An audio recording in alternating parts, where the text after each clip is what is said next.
అందరికీ నమస్కారాలండి.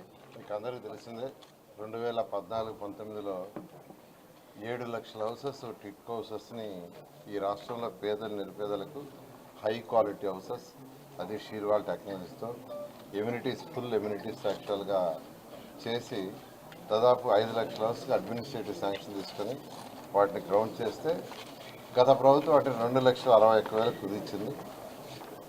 అయితే అవి కూడా పూర్తి చేయాల. ఏదైతే 14-19లో చేసినామో వాటిల్నే ఉంచి వాటిలో కూడా కట్టైల్ చేయటం, రకరకాలుగా పాలసీలని మార్చి గందరగోళం చేసిన ప్రజల్ని.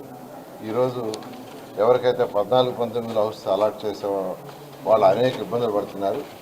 ఏదేమైనప్పటికీ ముఖ్యమంత్రి గారు ఒకటే చెప్పారు, గత ప్రభుత్వం ఎన్ని అవకతవకలు చేసినా పేద ప్రజలు ఇబ్బంది పడకూడదు, వాళ్ళందరికీ మనం అనుకునే ప్రకారం హౌసెస్ కంప్లీట్ చేయమని ఆదేశించారు.